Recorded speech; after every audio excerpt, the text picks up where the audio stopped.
Hello, hello, and thanks for tuning in. Welcome to episode 3 of Decoding the Unicorn, the podcast. In today's episode, I want to talk about that time when Dag went through the entire UN meeting every single employee, something like 4,000 people individually. I guess loosely we could title this something like Dag Hammarskjöld and the Power of Thoughtful Leadership.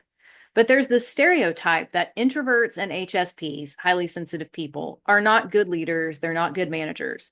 They'll just stay cloistered away and protected in some kind of turtle shell. They'll hang out in their office. They won't ever really engage with their employees to find out what the issues are. They'll just stay hidden. And Dag completely took that stereotype and blew it to smithereens.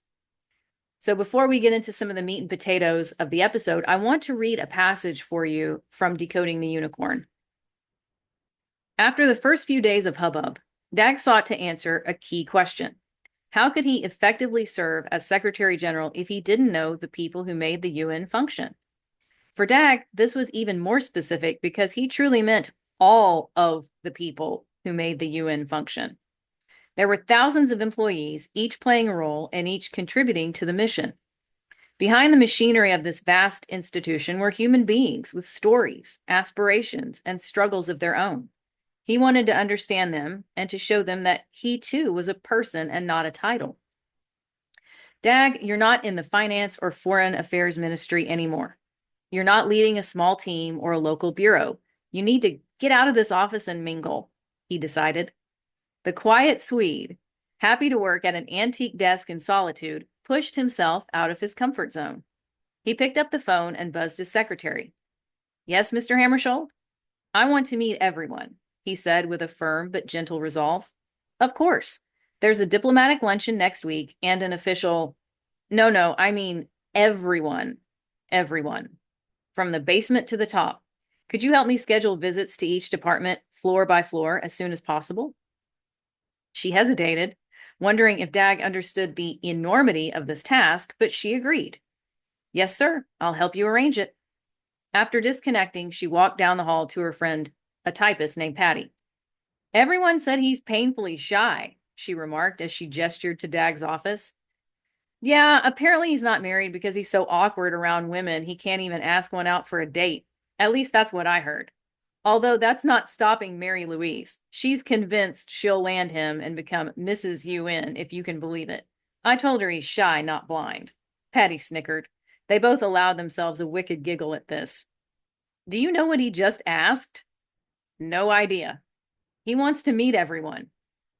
I thought he did that at the inauguration. They were all there. No, he means everyone. He's going through the entire building, even that crummy basement. Wow. No one's ever done that. Can you imagine Lee lumbering around in the boiler room? Absolutely not. I'm having a hard time picturing Mr. H down there. He always dresses so nice. I would have thought he'd be scared he'd dirty his white shirts and polished shoes. Maybe we figured him wrong, Patty shrugged. Word spread quickly that the new Secretary General was making his way through the building to meet every single employee. Many were surprised, but the sentiment was almost universally positive. Nothing like this had happened before, and it was big news. From the very first visit, Dag approached each encounter with genuine warmth and curiosity. He was nervous, and what few understood was that Dag's impeccable dress wasn't just for show. It was a way of managing his own insecurities about his appearance. Dag had self-doubts, as any person does, but he set those worries aside. He arrived in the basement where the maintenance staff and janitors worked quietly, often unseen by the diplomats and delegates bustling above. As he entered the dimly lit area, he extended his hand to the first employee he saw, a man in stained overalls. Good morning, Dag said with an anxious smile. I'm Dag Hammarskjöld. Thank you for all the hard work you do. The man blinked in surprise, wiping his hand on a rag before extending it to the Secretary General. I didn't expect you to come down here, he stammered, clearly taken aback by Dag's presence. Well, this place wouldn't function without you. I wanted to thank you in person. And so it continued, department by department. Dag walked through the busy hallways of the UN, introducing himself to clerks, secretaries, translators, kitchen staff, and security guards. He stopped to chat with an aide who had been with the UN since its founding, asking about his experiences and memories. He sat with a group of cafeteria workers during their lunch break, listening to their stories of the good, the bad, and the inedible of different recipes they'd tried. He greeted each person with sincerity, making sure that no one was overlooked. In the translation department, Dag marveled at the speed and precision with which the interpreters worked. He paused to acknowledge the essential role they played in bridging communication gaps. "You're the ones who make sure we all understand each other," he said. "Without you, there would be no negotiations in the United Nations." The response was the same: surprise and happiness that someone as important as the Secretary General would take the time to connect with them personally. Dag's energy didn't wane, even after meeting with hundreds of employees in a single day. He addressed each person with care and respect, asking questions about their work and their lives, remembering names as best as he could. He wanted each employee to feel valued and to know that their contribution mattered. By the time he reached the top floor, his expression was as warm as it had been when he started. I can't help but smile. This makes me so happy. Can you tell what a labor of love that this was for me? How much affection I still have for this book. It really was a co-creation between the two of us, and it just makes me so happy to go back even just to read a short passage like that. All right, so I will set this aside for a moment. So let's think about, why did Dag do this? He understood that leadership is about people. The UN was not just a collection of diplomats in suits. There was a staff that kept everything running.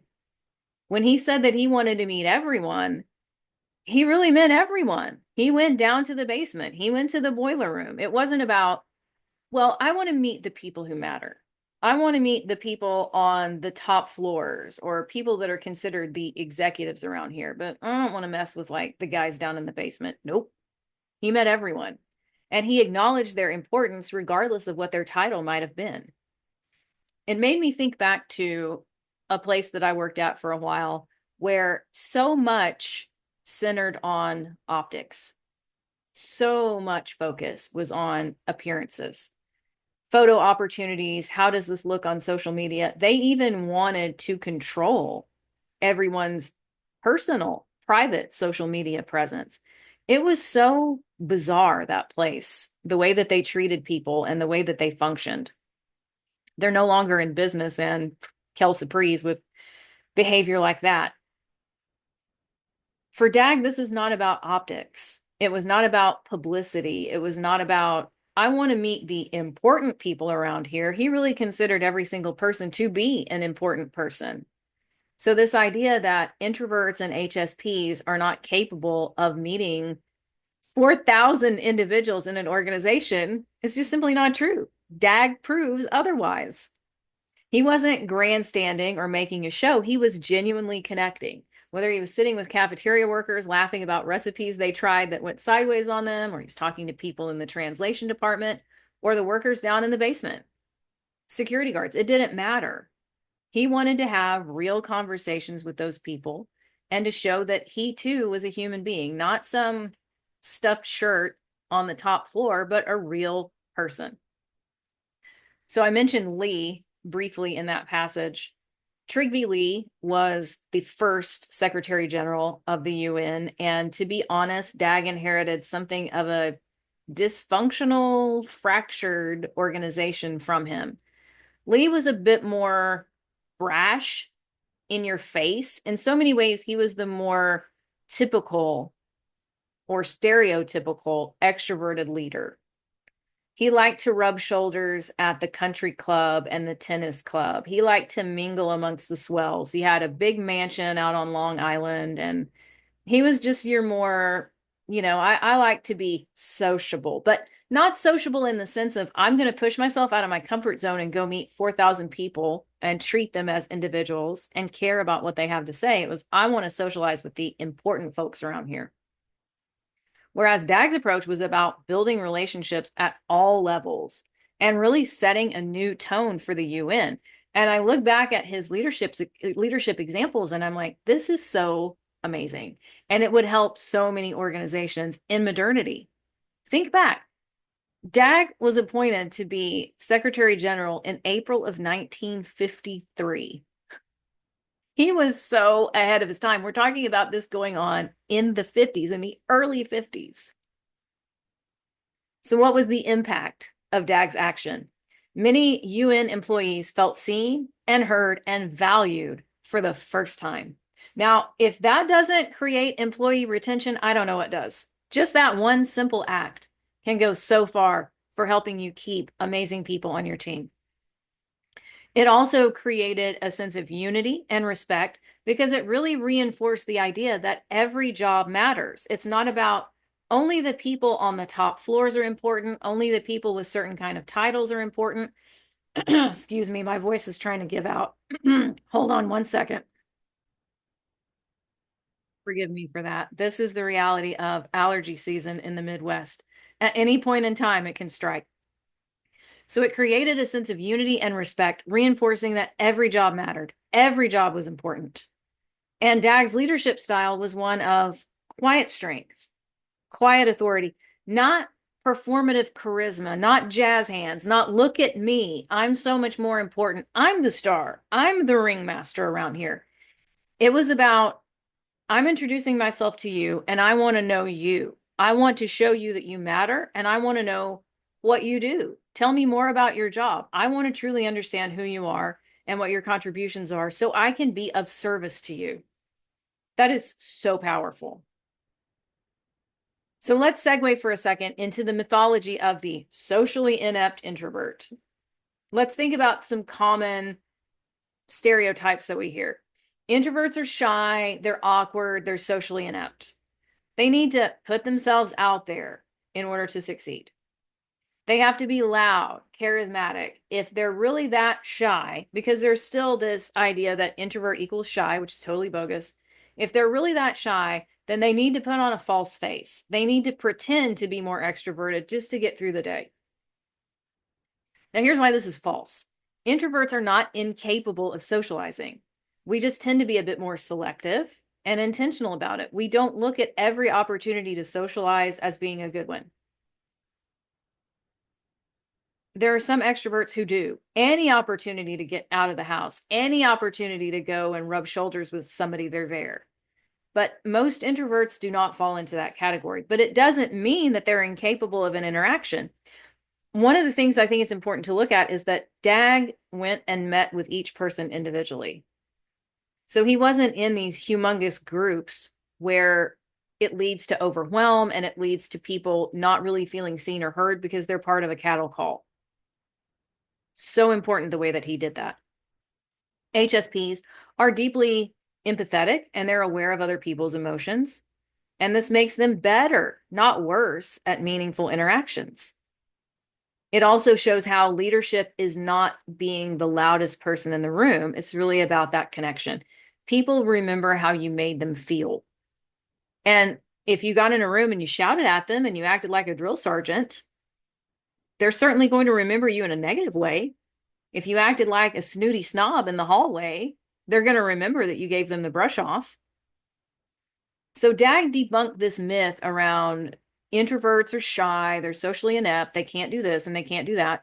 He didn't force himself to become extroverted. He got himself out of his comfort zone. There's no doubt about that. Because especially if you go back and look at the videos, there are a few of them that have been digitized and saved after all this time of him working in his office in Sweden. He had antique furniture and paintings, and he had a cloister made for himself. It's at least to me anyway, knowing him as intimately as I do, it's so apparent to me that that was his introvert cloister. It was nicely decorated with nice things. He felt comfortable in there, and that was his little domain. So he knew that he had to push himself out because he wasn't in that office anymore. He was running a giant organization with a lot of employees. But with that being said, getting out of your comfort zone is not the same thing as forcing yourself to be an extrovert. And he did not have to force himself to be an extrovert in order to connect with his team. He created his own method of engagement, which was personal, deliberate, and respectful. And his quiet presence held more authority than empty theatrics. Here I am, all this time later, in March of 2025, talking about what he did in April of 1953. That's legacy. I just find that so exciting. I really do. What does all of this mean for today's leaders? We can definitely take some lessons from Dag, even just from this one example, for introverted and HSP leaders. You don't need to be the most talkative. You need to be present and engaged. In fact, a leader who spends most of their time talking is probably a crappy leader, probably not a very good manager. You should be listening way more than you speak. Thoughtful leadership is also about recognizing and valuing people's contributions, not overpowering them with your personality and not trying to make everything all about you. You want to see what are they contributing and how can I honor that? If for some reason it's not up to snuff, if we're talking about the arena of performance improvement needing to happen, how can we approach that subject in a way that still has dignity so that we're not treating somebody like dirt? We're setting some clear expectations that hopefully they can rise to the occasion and meet. Your ability to listen and to observe gives you an advantage in leadership settings. It's not a disadvantage. Extroverts who are talking and chatting and they're jazz hands and they're all over the place might miss some really important components that you, as an introvert and an HSP, will be able to intuit. So let's think about the corporate world and politics, how they favor these loud, brassy, obnoxious personalities. But there is really immense power in quiet leadership. As I say, basically in every episode, it's my belief, fervent belief, that we need more leaders like Dag, who understood that people at all levels matter. We need more of those people in management, whether you're talking about lower, mid, or upper management in an organization, it doesn't matter. People need to be able to look around and say, it's not all about the rungs of the ladder that are above me. There really shouldn't even be hierarchy where we think of it in those terms anyway. Everyone here and the job that they perform matters. The organization will fall apart if there's a lot of dissension in the ranks. And this should be common sense. If you're an introvert or an HSP, please stop thinking that you have to change who you are and fake extroversion in order to be a good leader or a good people manager. Lean into your strengths instead. Don't deny them, lean into them. So Dag proved that introverts and HSPs are not socially incapable. They just might lead in a different way than a loud, boisterous extrovert. Dag's leadership was based on true connection, not on performance, not on jazz hands. And I believe that the world desperately needs more leaders like him today. So if you have ever been told that you need to come out of your shell, you're too quiet, you don't socialize enough, you take your job too seriously, please remember this. You don't have to do any of that. You don't have to fake it to make it. You don't have to pretend to be somebody that you're not and spend 40 or 50 hours of your life at work wearing a mask. In fact, you need to show up as yourself with thoughtfulness and integrity. That is what Dag did, and it's why his leadership still resonates today. I hope that this has been a bit of encouragement for you, and I hope that you enjoyed the passage from the book. If you did, please consider giving it a read. I am always so happy to hear from people who have read the book and been touched by it. It just lights me up more than I could ever possibly express to you. I hope you enjoyed this episode. If so, like, share, subscribe, and I will see you next time.